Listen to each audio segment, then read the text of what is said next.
अस्सलाम वालेकुम स्टूडेंट्स। आज की वीडियो में हम पढ़ेंगे second fundamental form. Students basically हमारे पास फंडामेंटल फॉर्म्स टू होती हैं, जैसे एक होती है हमारे पास फर्स्ट फंडामेंटल फॉर्म और एक होती है सेकंड। इनमें डिफरेंस क्या होता है? इनमें जस्ट डिफरेंस जो होता है वो इनकी इक्वेशन में जस्ट मैग्नीट्यूड का डिफरेंस होता है। जैसे कि फर्स्ट फंडामेंटल फॉर्म हमारे पास होती है E/du² प्लस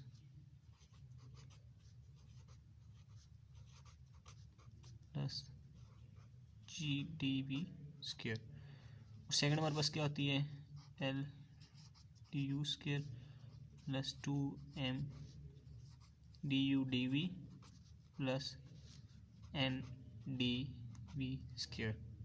राइट, ये इनकी हमारे पास इक्वेशन है, ये फर्स्ट की और ये सेकंड की इक्वेशन है। अब फर्स्ट ऑफ ऑल हम सेकंड को डिस्कस करने जा रहे हैं, तो फर्स्ट ऑफ ऑल हम इसकी थ्योरेटिकल जो इसकी एक्सप्लेनेशन है वो लिखेंगे, फिर इसकी मैथमेटिकल एक्सप्लेनेशन को डिस्कस करेंगे। तो इसकी थ्योरेटिकल एक्सप्लेनेशन कुछ यूँ है। स्टूडेंट्स क्या कहना चाहते हैं कि लेट करते हैं हम, हमारे पास एक आर सरफेस है और एन जो है उस पर एक नॉर्मल है। ठीक है, ये मैं आपको एक डायग्राम के साथ समझाता हूँ। ये जो है हमारे पास एक सरफेस है आर, ठीक है, इस पे हमने एक नॉर्मल ले लिया एन। यहाँ तक हमने लिख दिया कि एक सरफेस आर है जो कि यू और वी की फॉर्म में है। ये फंक्शन है, आर एक सरफेस है जो कि फंक्शन है यू और वी का। मतलब हम कैसे कह सकते हैं कि जैसे मैं कहता हूँ ना कि let's suppose R is equal to u square plus 2v²। मतलब आर की इक्वेशन इस तरह है, यू की फॉर्म में है। ठीक है, जैसे हमारे पास होता है ना कि let's suppose x² plus y² plus 2xy। अब इसको हम अगर इस फॉर्म में लिखना चाहें तो हम लिखेंगे कि R where R is function of x and y। लेकिन यहाँ पे u और v का है तो हमने कहा कि आर u और v का फंक्शन है। और u और v का फंक्शन हम क्यों कह रहे हैं? क्योंकि नेक्स्ट चल के मैं बताता हूँ आपको हमने क्यों कहा। हम कहते हैं कि आर एन एक नॉर्मल वेक्टर है ऑन पॉइंट P, एक पॉइंट P पर। ये पॉइंट हमारे पास क्या है? ये पॉइंट P है, इस पे एक नॉर्मल हमने ले लिया N. R1 and R2 are unit vectors along U and V curves respectively. हमारे पास दो कर्व्स हैं, एक कर्व V है और एक कर्व U है। इन पर यूनिट वेक्टर्स हैं R2 और R1, इन पर यूनिट वेक्टर्स हैं। अब मैं आपको बताता हूँ कि हमने R को U एंड V के फंक्शन में क्यों लिखा, क्योंकि हमने U और V दो कर्व्स ली थी। ठीक है, इसलिए हमने लिखा। फिर मैं कहता हूँ कि सो R1 and R2 will be parallel to tangents along the curves. अब देखें कि R1 ये जो कर्व्स हैं इन पर यूनिट वेक्टर है R1 और इन्हीं पर है यूनिट वेक्टर R2। अब अगर इन कर्व्स को मैं इधर बनाता हूँ, लेट्स सपोज ये मेरे पास है, ये पॉइंट P है, ये U कर्व है और ये V कर्व है। ठीक, अब मैं यहाँ पे ये R1 और R2 यूनिट वेक्टर नहीं बनाऊंगा बल्कि इनके टेंजेंट बनाऊंगा मैं। अगर V कर्व का मैं यहाँ से टेंजेंट ड्रा करता हूँ वो कुछ ऐसा होगा, ये मैं T ड्रा कर रहा हूँ टेंजेंट। और U कर्व का अगर मैं टेंजेंट ड्रा करता हूँ तो वो कुछ ऐसा होगा इसका टेंजेंट। इसको हम T1 के लेते हैं, इसको T2 के लेते हैं।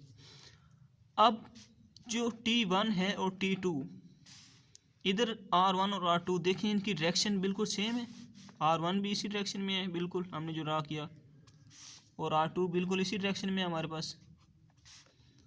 तो यहाँ से हम क्या कह सकते हैं, ये जो R1 और R2 हैं ये इन कर्व्स के अलोंग जो टेंजेंट्स हैं उनके पैरेलल हैं। इन कर्व्स के अलोंग जो हमारे पास टेंजेंट वेक्टर्स हैं ये T1 और T2, ये R1 और R2 के पैरेलल हैं बिल्कुल। ये देखें ना ऐसे, ये पैरेलल इस तरह चल रहे हैं। ठीक, ये चीज़ हमने यहाँ पे लिखी कि R1 and R2 will be parallel to tangents along the curves, then we can say that R1 and R2 will lie on tangent plane. हम कह सकते हैं कि R1 और R2 जो हैं ये टेंजेंट प्लेन पे लाई करेंगे क्योंकि ये टेंजेंट्स के पैरेलल हो चुके हैं। ठीक है, and R1 cross R2 perpendicular to tangent plane. जब कोई वेक्टर, दो वेक्टर्स, ठीक है, वो पैरेलल होते हैं टेंजेंट प्लेन में, ये टेंजेंट प्लेन पर लाई कर जाते हैं, तो उनका जो क्रॉस प्रोडक्ट होता है वो उस टेंजेंट प्लेन के परपेंडिकुलर होता है। यही हमने यहाँ पे लिखा है कि R1 और R2 का जो क्रॉस प्रोडक्ट होगा वो परपेंडिकुलर होगा टेंजेंट प्लेन के।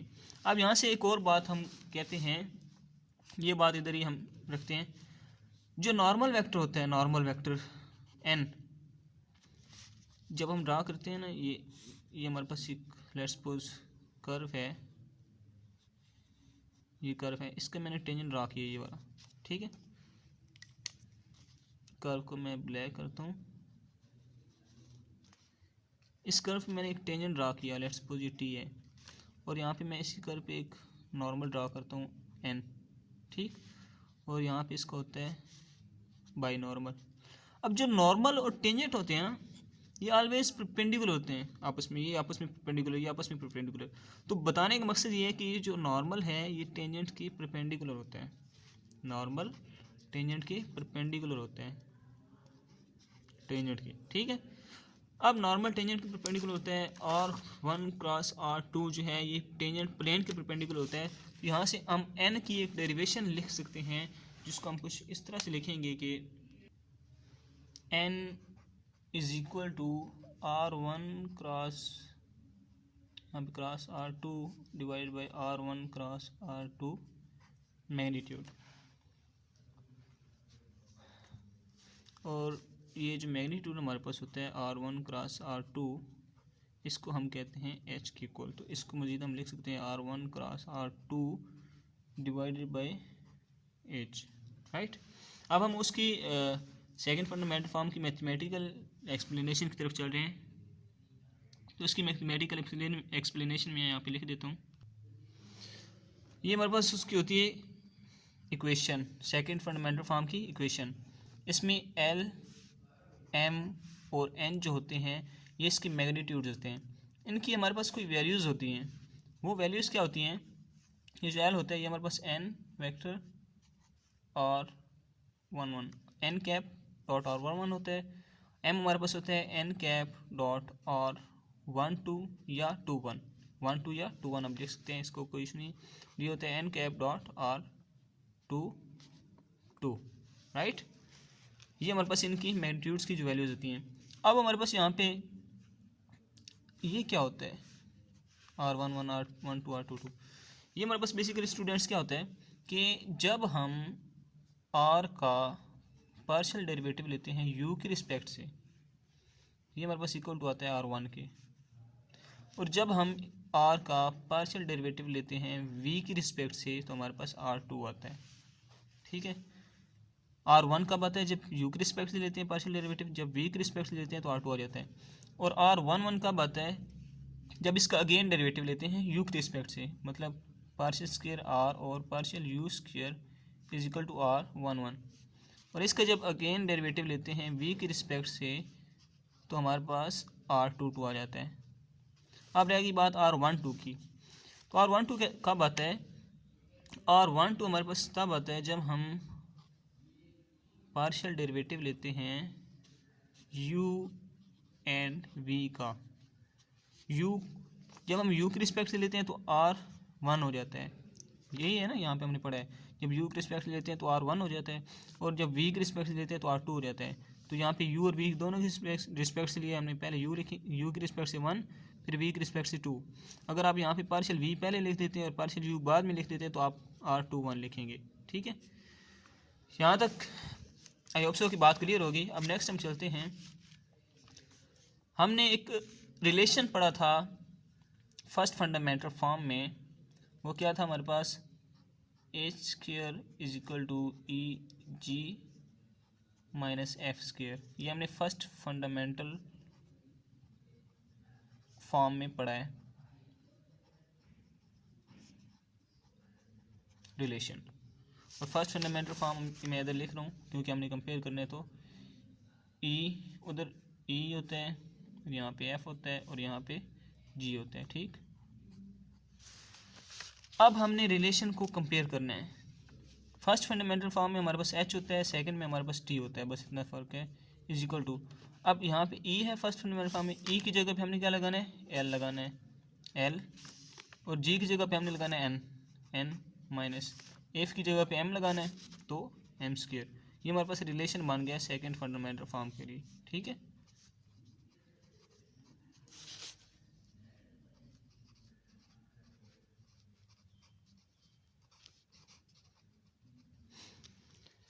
अब हम नेक्स्ट चलते हैं कि हमारे पास जो है ये L is equal to N dot R11, ये क्या होता है बेसिकली, ये प्रोजेक्शन होती है,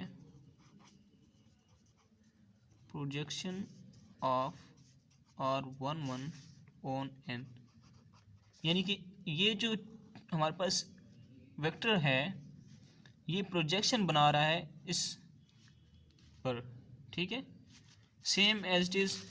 इसमें ये होगा, ये जो है ये प्रोजेक्शन बना रहा है इस पर और ये प्रोजेक्शन बना रहा है इस पर, ठीक है।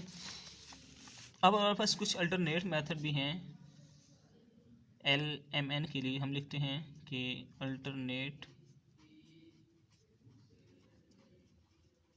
फॉर्म्स हैं कुछ फॉर LMN के लिए, ठीक है। अल्टरनेट फॉर्म्स क्या हैं? फर्स्ट ऑफ ऑल जैसे कि हम जानते हैं कि जो N है, मैं आपको यहाँ पे एक डायग्राम ड्रा करके देता हूँ। अब इसको समझने की कोशिश करनी है, ये वो सेम डायग्राम है पहले जैसे हमने ड्रा की थी। यहाँ पे ये चीज़ है, यहाँ पे हमने कर्व्स बनाई थी, लेकिन यहाँ पे मैंने कर्व्स नहीं बनाई। और ये जो एरिया था ना हमारे पास सरफेस के अंदर, ये वाला एरिया, ये हमारे पास एक टेंजेंट प्लेन था, क्योंकि इसके अंदर हमारे पास टेंजेंट वेक्टर्स भी हमने ड्रा किए थे जो कि पैरेलल थे R1 और R2 के, ठीक है। ये जो प्लेन बन चुका था ये टेंजेंट प्लेन था, तो ये मैंने प्लेन ड्रा किया और R1 और R2। अब यहाँ पे एक बात है जो मैं आपको समझाना चाहता हूँ। वो बात क्या है? वो बात ये है कि जो N है नॉर्मल वेक्टर, ये परपेंडिकुलर होता है टेंजेंट वेक्टर की, ये बात मैंने आपको बता दी है, ठीक है। हमने कहा कि जो R1 और R2 हैं, R1 जो है ये भी परपेंडिकुलर है टेंजेंट वेक्टर के, और R2 जो है ये भी परपेंडिकुलर है टेंजेंट वेक्टर की, ये बात हम कर चुके हैं, ठीक है। अब R1 और R2 अगर टेंजेंट वेक्टर की परपेंडिकुलर हैं और N भी परपेंडिकुलर टेंजेंट वेक्टर के, तो R1 जो होगा वो N के भी परपेंडिकुलर होगा, ठीक है। और जिस तरह हम कहते हैं ना कि x इक्वल टू 2y, और फिर हम कहते हैं कि x equal to 2v, let's suppose मैं कहता हूँ। अब अगर इनकी लेफ़्ट साइड सेम्स हैं तो हम राइट साइड्स को इक्वल लिख सकते हैं ना, लिख सकते हैं। इस तरह इसकी राइट साइड और इनकी राइट साइड क्या है, सेम है, तो हम कह सकते हैं कि आपस में भी परपेंडिकुलर हैं, वैसे भी परपेंडिकुलर होते हैं, ठीक है, क्योंकि ये टेंजेंट के अलॉन्ग हैं, ये टेंजेंट की पैरेलल हैं। R1 जो है ये टेंजेंट की पैरेलल है, ठीक है, T की पैरेलल है, और T की पैरेलल है तो ये अगर T की परपेंडिकुलर है तो R की भी परपेंडिकुलर होगा। यही बात यहाँ पे बतानी थी कि N परपेंडिकुलर होता है R1 के, ठीक है, और N परपेंडिकुलर होता है R2 के, ठीक है। जब वेक्टर परपेंडिकुलर होता है तो उनका डॉट प्रोडक्ट क्या होता है, हमारे पास 0 होता है, ये 0 आ गया। अब इस चीज़ को हमने डिफ्रेंशिएट करना है, डेरिवेट करना है with respect to u and v, ठीक। हम पहले u के रिस्पेक्ट से इसको डेरिवेट करेंगे, पार्शियल n और partial u dot R1 as it is plus n as it is और डॉट पार्शियल R1 और partial u is equal to 0, product टू लगा दिया। अब जब u के रिस्पेक्ट से हम डेरिवेट करते थे तो हम 1 लगाते थे, और v के रिस्पेक्ट से करते थे 2। u के रिस्पेक्ट से करें तो हमारे पास आएगा n1 dot R1 plus n dot, ये देखिए जब हमने R1 किसकी इक्वल होता है, पार्शियल R और पार्शियल u के, और जब इसका अगेन डेरिवेटिव लेते हैं, R1 का अगेन डेरिवेटिव लेते हैं, तो हमारे पास क्या बनता है, R11 बनता है। तो हम R1 का यहाँ पे अगेन डेरिवेटिव ले रहे हैं, तो यहाँ पे बनेगा R11 इज इक्वल टू 0, ठीक। अब ये हमारे पास किसकी इक्वल होता है, यहाँ से हम पता है कि ये L की इक्वल होता है, ठीक है। इसकी जगह हम लिख देंगे L, और ये जो प्लस है ये इधर आके माइनस बन जाएगा, माइनस N1 डॉट R1। ये हमारे पास L की एक फॉर्म बन गई है, ठीक है। हम इनकी मज़ीद फॉर्म देख रहे हैं। अब सेम इसको जब हम v के रिस्पेक्ट से डेरिवेट करेंगे तो हमारे पास क्या बनता है, now differentiate it with respect to v।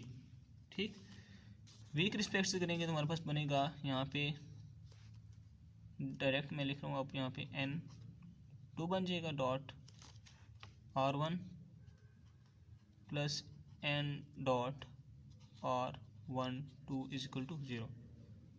ठीक, r1 का हम डेरिवेट करें तो r12 बन जाएगा। अब r12 बन गया हमारे पास, तो n डॉट r12 किसकी इक्वल होता है, m की इक्वल होता है। यहाँ पे हमने देखा है m की इक्वल होता है r12, तो हम यहाँ पे लिख सकते हैं कि m is equal to minus n2 dot r1, m की फॉर्म बन गई।